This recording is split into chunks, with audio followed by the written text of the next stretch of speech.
Hi my friends, good morning. ഞങ്ങൾ ഒരു യാത്രയിലാണ്.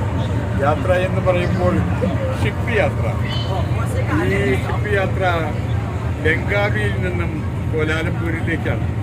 ഏതാണ്ട് 1.5 മണിക്കൂർ ദൈർഘ്യമുള്ള ഈ യാത്രയിൽ എന്നോടൊപ്പമുള്ളത് ഞങ്ങളുടെ പ്രിയ സുഹൃത്തുക്കളായ അശോക് ഭായ്, നമ്മുടെ മാണിക്യം സാർ, മിസ്റ്റർ മണിവർണ്ണൻ, ഒപ്പം തന്നെ കുമാർ സാറുണ്ട്, അദ്ദേഹത്തിൻ്റെ ബ്രദർ ബാലസുബ്രഹ്മണ്യനുണ്ട്. നിസാർ ഭായി അങ്ങോട്ടോ ഇങ്ങോട്ടോ പോയിരിക്കുകയാണ്.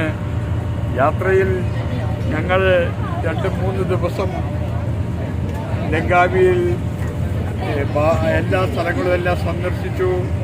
അവസാനത്തെ ദിവസം ഇന്ന് അവിടെ നിന്ന് പോരുകയാണ്. ഇനി ഞങ്ങൾ കോലാലംപൂരിലേക്കാണ് ഇപ്പോൾ യാത്ര പോകുന്നത്. ഞങ്ങളുടെ ഈ യാത്രയിൽ ഞങ്ങൾക്ക് പ്രചോദനം തന്ന നിസാർ ഭായിയാണ് നിൽക്കുന്നത്. നിസാർ ഭായിയുടെ 2 സഹോദരന്മാരും ഈ കൂടെയുണ്ട്. കടലിൽ കൂടെ വേറെയും യാനങ്ങൾ പോകുന്നത് നമുക്ക് കാണാം. നല്ല നീലക്കളറിലുള്ള വെള്ളം നമുക്ക് കണ്ട് ആസ്വദിക്കാം. എന്തുകൊണ്ടും വളരെ സന്തോഷപ്രദമായ ഒരു യാത്രയാണിത്.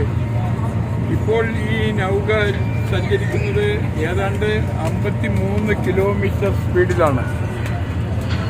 53 കിലോമീറ്റർ സ്പീഡെന്ന് ഞാൻ സ്പെസിഫിക്കായിട്ട് പറയാൻ കാരണം ഏതാണ്ട് 30 നോട്ടിക്കൽ മൈൽ സ്പീഡിലാണെന്നാണ് ഇതിൻ്റെ കപ്പിത്താൻ ഞങ്ങളോട് പറഞ്ഞത്. എല്ലാം കൊണ്ടും ധന്യമാണ് യാത്ര. ഞാൻ ജോൺസൺ ഹിൽ പാലസ്.